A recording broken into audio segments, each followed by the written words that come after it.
오늘 설교 말씀의 제목은 기도하는 사람이 필요합니다. 이 말씀으로 우리 사무엘하 21장 말씀 같이 보도록 하겠습니다.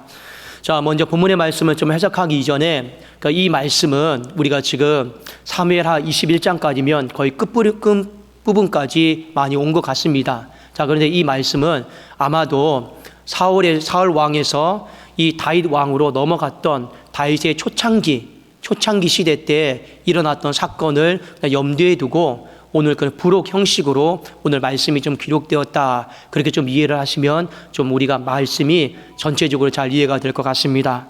자, 다윗 왕이 통치했을 때 갑자기 이 3년 동안 기근이 일어났습니다. 기근이다라고 하는 것은 가뭄을 이야기하는 것이죠.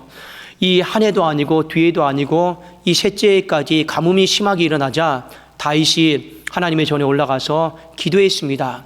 하나님, 도대체 왜 이런 일이 벌어졌습니까? 하나님, 원인이 무엇입니까? 하나님 앞에 물었거든요. 그때 하나님께서 이런 말씀을 하셨습니다. 사울 왕이 네 전임자가 이 백성들을 향해서 피를 많이 흘렸기 때문이다. 학살을 많이 했기 때문이다. 도대체 어떤 일입니까? 기브온 족속 알지? 그 힘없는 기브온 족속을 사울이 대학살해서 다 쫓아내었다. 그것 때문에 내가 이 3년 동안 기근으로 하나님의 심판으로 내가 한다. 오늘 이 말씀 하셨습니다. 그리고 다윗은 이 하나님의 대답을 딱 듣고 기브온 민족을 불렀습니다. 그리고 여차여차해서 너희들이 원하는 것이 무엇이냐라고 물어봤습니다. 자, 잠깐 말씀에 좀 우리가 이해를 돕기 위해서 이 기브온 족속이 누구냐? 여러분 400년 전으로 거슬러 올라가면 이때로부터 이 여호수아가 가나안 땅을 점령했을 때가 있습니다. 이 가나안 땅에 이 죄악들이 만연함으로 말미암아 하나님이 그 땅을 정결하게 하기를 원하셨어요. 그래서 여호수아를 필두로 해서 하나님이 가나안 땅을 주시고자 약속되어 있고 그 땅을 하나님이 정결하게 하기를 원하셨습니다. 그래서 그 가나안 민족 가운데 7족속이 있어요. 그 민족들을 전부 다 하나도 씨도 남기지 말고 다 멸절하라고 하나님이 명령했을 때가 있습니다. 그리고 하나님은 여호수아를 도우셔서 가나안 민족과의 전쟁에서 이기게 하셨어요. 자, 그런데 어떤 한 민족이 있습니다. 그 민족이 바로 기브온 족속이에요. 이 사람들이 죽기가 싫거든요. 뻔히 우리 인생이 죽을 운명이다라는 걸 알았지만 잔꾀를 내었습니다. 어떻게 잔꾀를 내었냐면 가나안 민족이 아닌 것처럼 속였어요. 멀리서 사는 사람인 것처럼. 그래서 그들이 지고 있는 짐과 그들이 입고 있는 모든 옷은 낡은 것으로 곰팡이가 다 핀 것으로 다 꾸며가지고 가나안 땅에 들어온 사람처럼. 그래도 여호수아를 만난 거예요. 근데 그때 당시 문제가 무엇이었습니까? 이 여호수아와 장로들이 하나님 앞에 이 문제를 신중하게 놓고 기도했어야 되는데 그냥 눈에 보이는 것만 보고 곰팡이가 피었으니 옷이 낡았으니 이 민족이 아닌가 보다 해가지고 그냥 약속을 했어요. 여호와의 이름으로 맹세를 해버렸어요. 그 맹세가 무엇이냐? 어떤 일이 있어도 이 사람들의 생명은 지켜주고 보호해주겠다라고 하는 그 맹세. 그리고 동시에 이 기브온 족속은 평생에 이스라엘 민족을 위해서 종살이 하겠다고 했습니다. 그 주된 내용은 성전 임무 가운데 나무를 패고 물을 깁는 그 어떤 보조적인 역할을 하겠습니다 해서 400년의 시간이 흘러온 거예요. 근데 문제는 뭐냐? 사울 왕이 되었을 때 이 사람은 굉장히 하나님의 일에 특히 관심은 없어요. 육적인 거에 되게 관심이 많은 사람이에요. 민족주의자입니다. 혈통주의자입니다.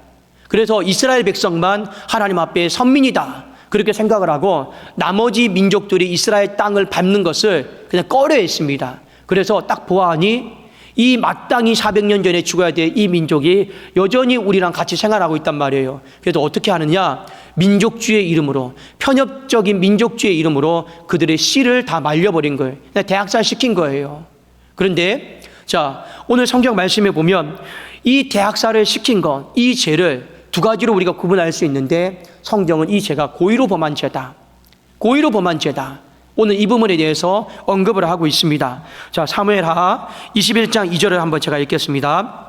기브온 사람은 이스라엘 족속이 아니요 그들은 아모리 사람 중에서 남은 자라. 이스라엘 족속들이 전에 그들에게 맹세하였거늘 사울이 이스라엘과 유다 족속을 위하여 열심히 있으므로 그들을 죽이고자 하였더라. 이에 왕이 기브온 사람을 불러 그들에게 물으니라. 이렇게 되어 있죠. 자, 사울 왕이 기브온 민족을 죽인 건요, 이스라엘 민족의 혈통, 어떤 민족주의적인 열심 때문에 고의로 다 죽인 겁니다. 그리고 기브온 민족들은 이 쫓겨났고 누구에게도 호소할 데가 없어서 어떻게 한 겁니까? 하나님에게만 호소한 거예요. 내 안에 한 맺힌 거, 내 안에 울분이 있는 거, 내 안에 분노가 있는 거 하나님께 한의 마음을 가지고, 한 맺힌 마음을 가지고 하나님께 호소를 했고, 하나님은 이 한을 들으시고 이 3년 동안 이스라엘 땅 가운데 기근으로 하나님은 심판을 하셨습니다. 그리고 다윗이 넘겨받았어요. 다윗이 다 넘겨받고 오늘 기브온 족속들을 불러다가 이런 얘기를 했습니다.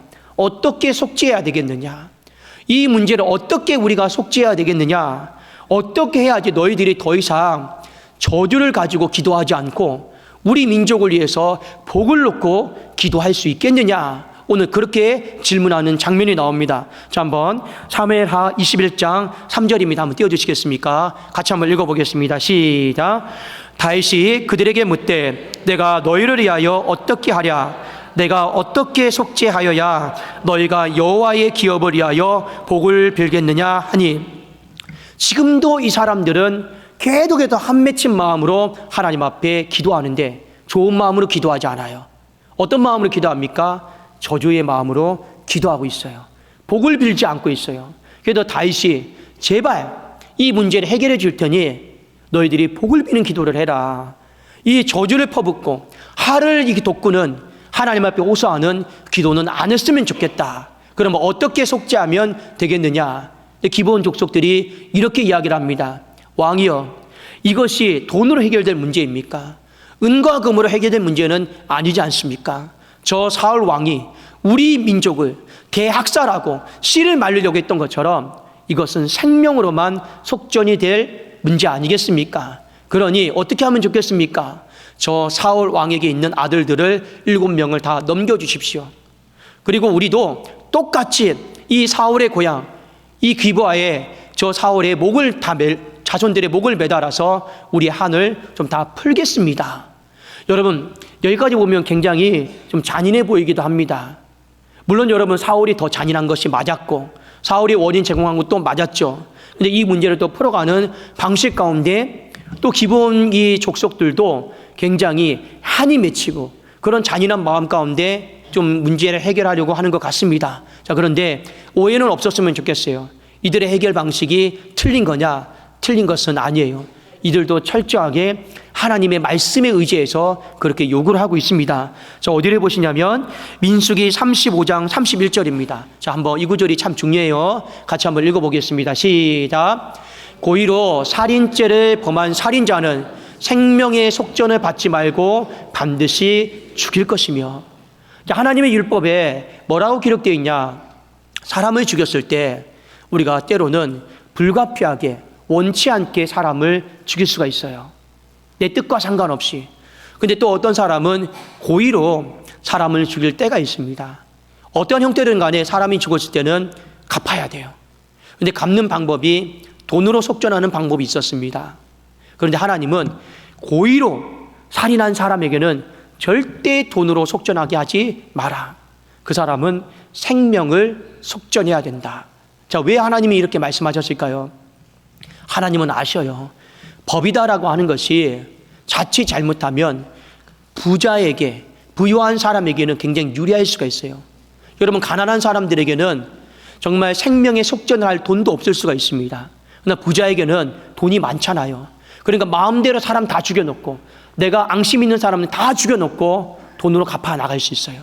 그러니까 살인이 여러분 법의 근거에서 더 허용이 되는 것 아니겠습니까?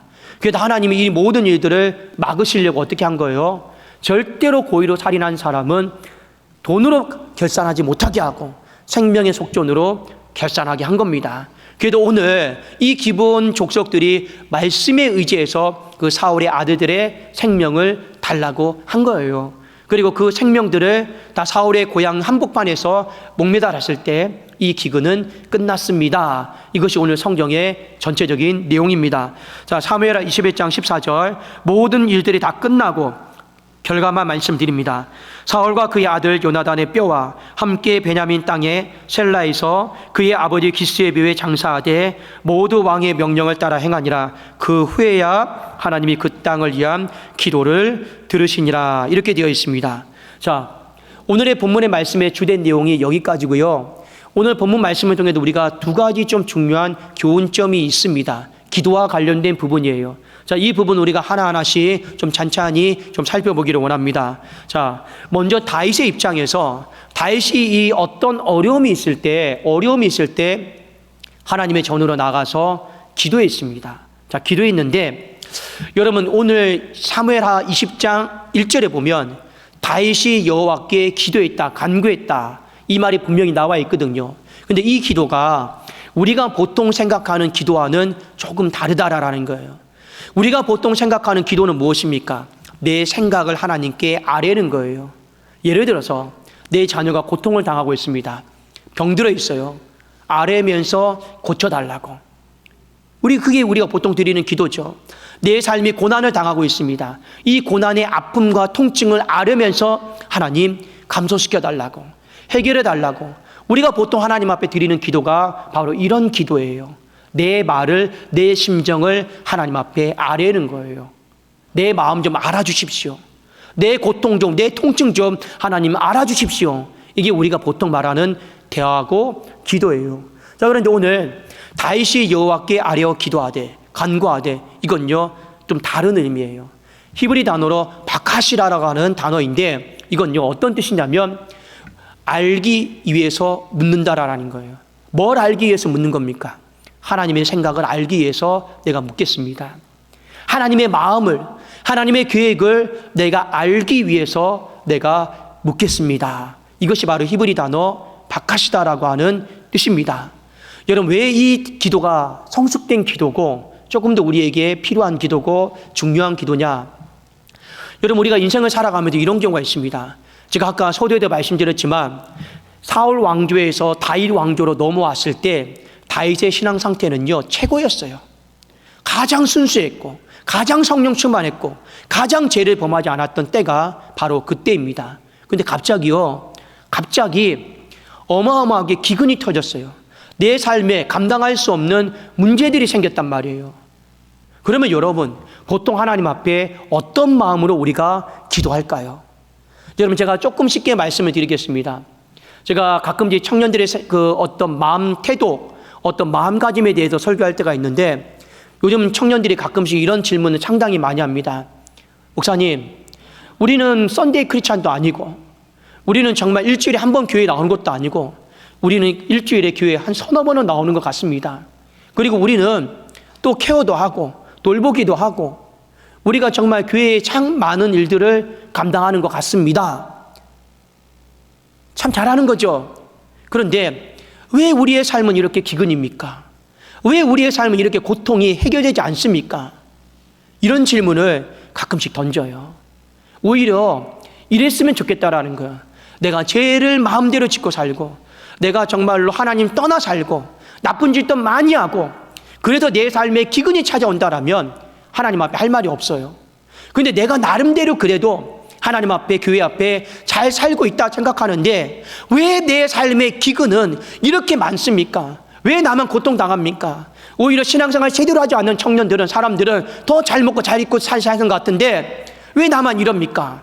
이것이 보통 하나님 앞에 떳떳한 사람들, 하나님 앞에 경건하게 사는 사람들이 보통 이렇게 기도하는 경우들이 상당히 많이 있습니다.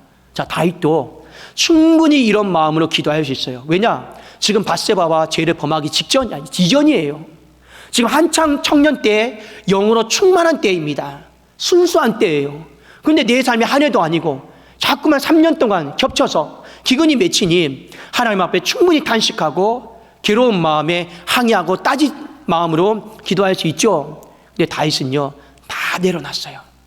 다 다 내려놓고 어떻게 기도한 거예요? 하나님의 생각은 무엇입니까? 하나님의 마음은 무엇입니까? 하나님 계획은 무엇입니까? 그걸요 알고 싶었어요. 그걸 알기 위해서 계속해서 내 말은 다 집어넣고 기도했다라는 거예요. 그 단어가 바로 히브리 단어 바카시라고 하는 뜻입니다. 여러분 성경에 보면 이 기도를 잘했던 한 사람이 있어요. 누구냐면 한나라고 하는 여인입니다. 한나가 여러분 잘 아시죠? 자녀가 없음으로 인해서 그 삶이 상당히 고통스러웠습니다. 아팠어요.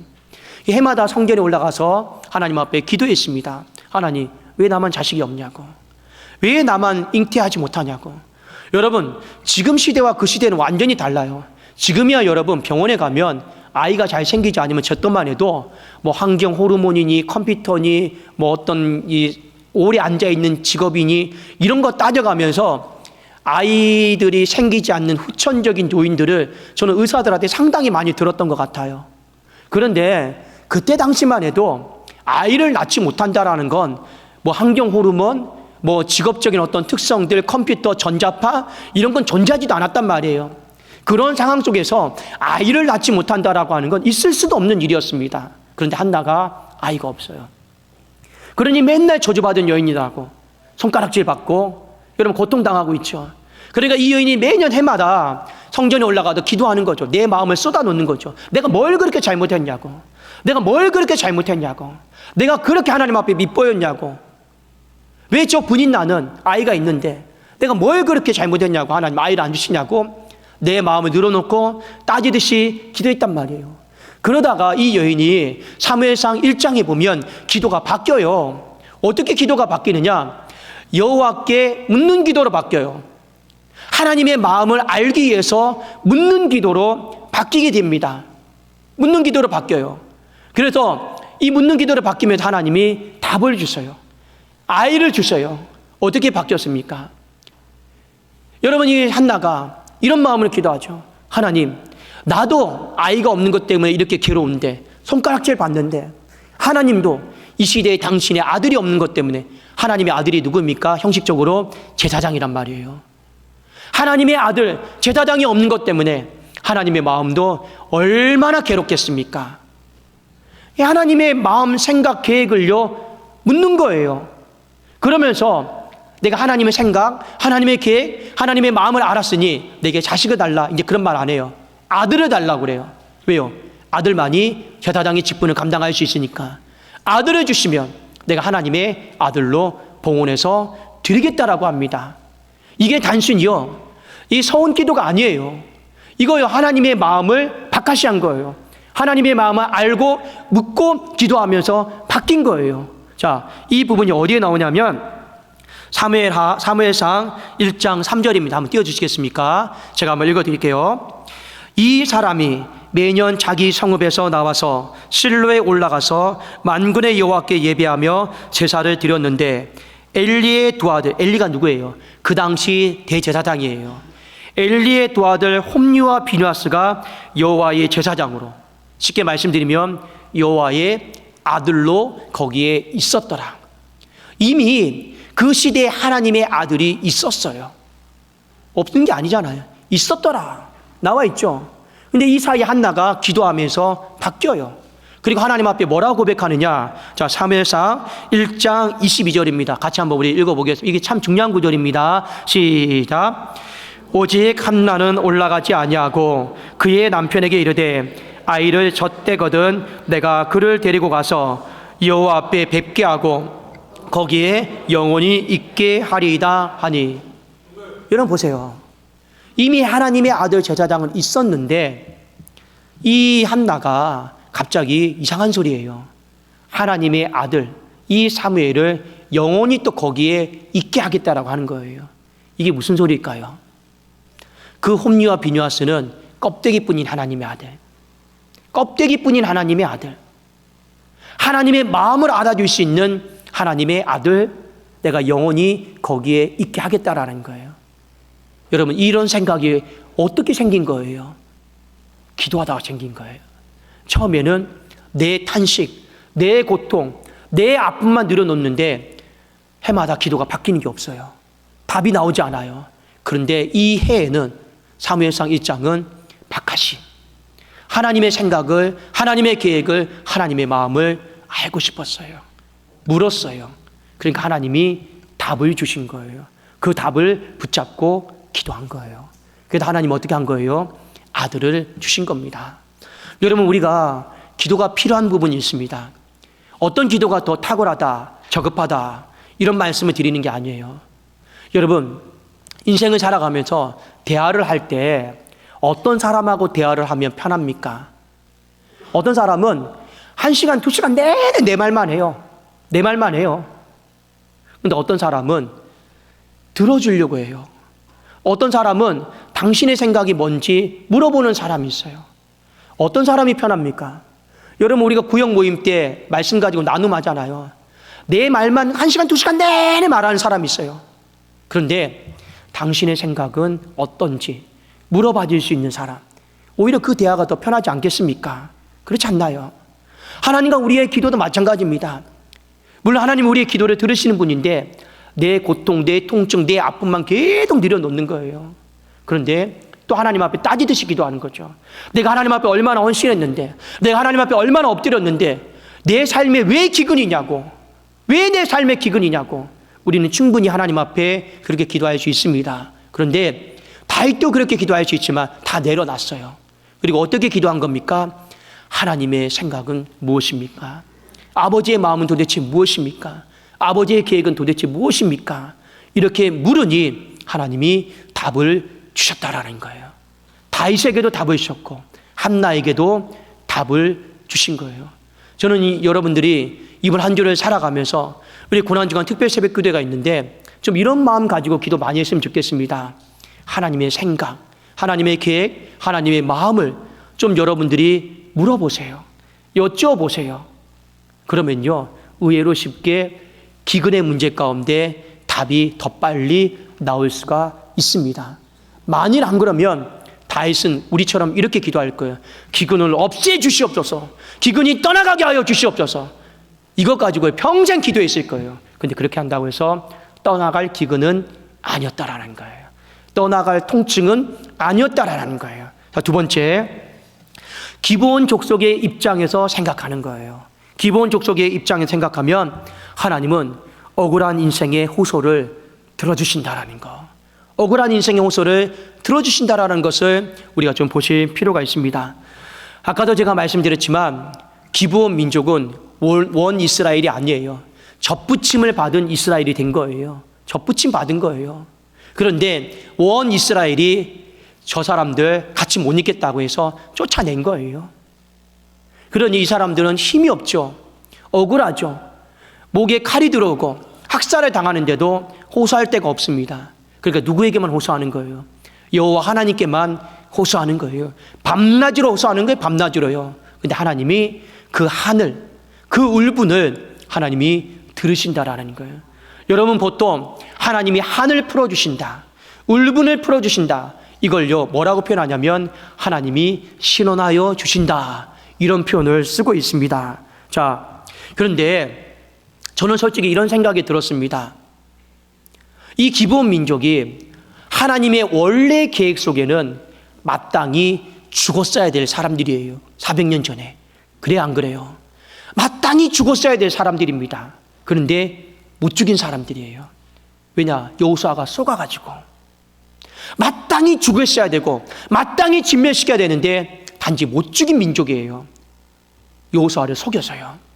그런데 400년이 지나서 이 사울 왕이 그냥 미친 척하고 이 기브온 민족을 다 죽였어요.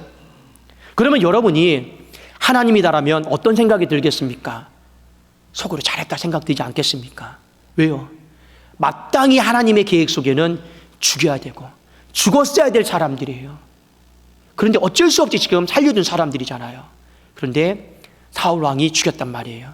제가 만약 하나님이라면 속으로 사울에게 너 그거 하나는 잘했다 이렇게 말했을지도 모르겠습니다. 근데 하나님은요 그렇게 하지 않았어요. 그래도 하나님과 약속을 생각하고 하나님은 끝까지 저 민족을 보호하시기로 한 겁니다. 그래도 그들의 억울함, 그들의 한을 한 맺힌 기도를 밤낮으로 들어오는 그 핏값의 소리를 하나님은 외면하지 않으신 거예요. 여러분 성경에 보면 잠언 22장 23절의 말씀에 보면 하나님께서 우리의 삶을 신원해 주신다라고 하는 약속의 말씀이 있습니다. 제가 한번 읽어드릴게요. 대저 여호와께서 신원하여 주시고, 자, 이 신원하여 주시다. 누가요? 하나님께서 신원하여 주시는 건데, 이 문장은 히브리 문장으로 보면 정확하게 말하면 이런 겁니다. 여호와께서 그 고소를 받아주신다라는 거예요. 여러분, 우리가 어려운 일을 당하면 어떻게 합니까? 어려운 일을 당하면 고소하죠. 어려운 일을 당하면 여러분 고소하잖아요. 형사에게 고소하든, 그리고 우리가 그 고소를 변호사에게 대신해서 하든, 우리가 어려운 일을 당하고 억울한 일을 당하면 고소를 합니다. 그렇죠?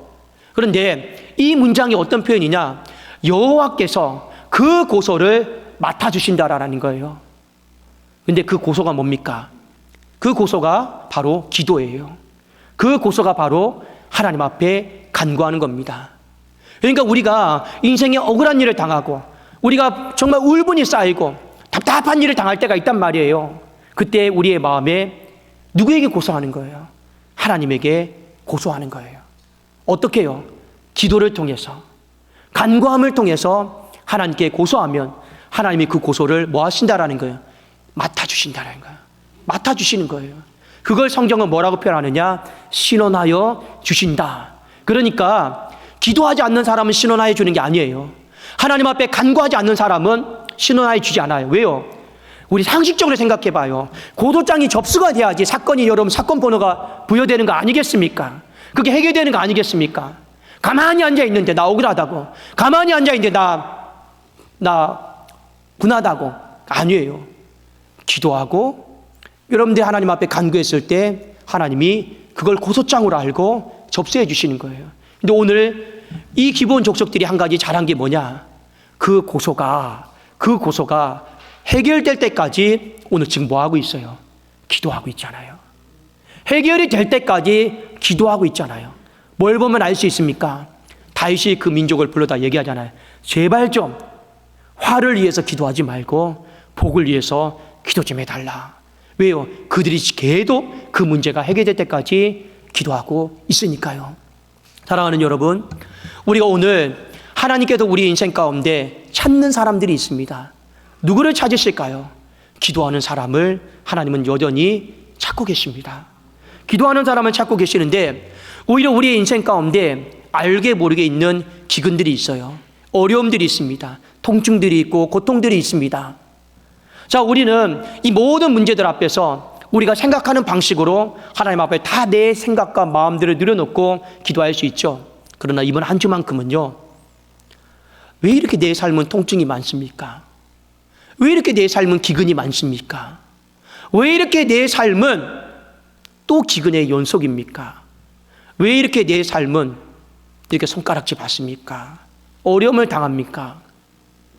이걸 잠시 좀 내려놓고 하나님의 생각과 하나님의 계획과 하나님의 마음을 좀 물어보세요. 물어보시면서 반드시 물어보면 하나님이 답을 주실 것입니다. 왜요? 우리 안에 성령이 계세요. 우리 안에 성령이요, 그 답으로 인도해 주실 것이에요. 근데 왜 우리가 답을 구하지 못하느냐?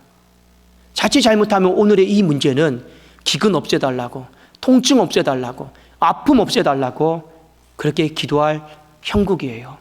근데 그렇게 풀어가지 않잖아요. 박하시의 문제로 하나님 앞에 알기 위해서 묻는 기도로 풀어가고 있으니 한번 이번 한 주만큼이라도 하나님의 얼굴을 구하십시오. 한나의 마음으로 구하십시오. 반드시 하나님이 자녀를 주시고 반드시 하나님께서 이 기근의 문제에 손을 대신다라고 하는 걸 우리는 경험하게 될 것입니다. 또 하나 여러분, 이 기본 족속처럼 하나님을 끝까지 신뢰하십시오. 제가요, 가끔씩 어떤 소송의 문제가 있고 이 변호사들과 이런저런 이야기를 하다 보면 변호사분들이 가장 좋아하는 말이 있어요. 보람되는 말이 있어요. 그게 뭔지 아십니까? 그게 뭘까요? 돈을 많이 드리는 거요? 아니에요. 변호사들이 그 인사할 때마다 저한테 꼭 하는 말이 있어요. 목사님, 끝까지 믿어줘서 감사하다고. 그게 솔직히 변호사 직업을 가진 사람들에게 가장 여러분 듣고 싶은 말, 행복한 말 아니겠습니까? 우리가 소송을 하다 보면, 고소를 하다 보면 믿지 못해서 또 바꾸고 또 바꾸고 또 바꾸고, 그런데 끝까지 믿어줘서 감사하다. 하나님도 마찬가지입니다. 네가 나한테 고소를 맡겼으면, 네가 나한테 기도를 맡겼으면, 간구를 맡겼으면, 하나님은 우리에게 원하는 게 무엇일까요? 끝까지 하나님 믿어줘서 감사하다. 그 문제가 해결될 때까지, 그 억울함이, 그 기근이 해결될 때까지 끝까지 이 고소를 내가 맡고 있는데 해결해 줄 것에 대한 믿음을 가진 것에 대해서 고맙다, 감사하다, 이런 마음 아니겠습니까? 사랑하는 여러분, 이번 한 주는 있잖아요, 무조건 기도의 골방으로 들어가십시오. 무조건 기도의 골방으로 내가 들어가겠다라는 마음 가지십시오. 이번 한 주만큼은 여러분 그 이부자리에 들어가지 마시고, 여러분 세상의 자리에 들어가지 마시고, 그래도 이번 한 주만큼은 기도의 골방으로 내가 들어가서 하나님 알기 위해서 묻겠습니다. 하나님, 내가 기도와 간구로 내 고소를 하나님 앞에 올려드립니다. 그 속에서 정말로 하나님의 기적 같은 은혜로 하나님이 우리 인생의 이 기근의 문제를 어루만져 주시고 다시 한번 성령의 단비를 내려주시기를 주님의 이름으로 축원합니다. 기도하겠습니다. 살아계신 하나님 아버지, 감사합니다.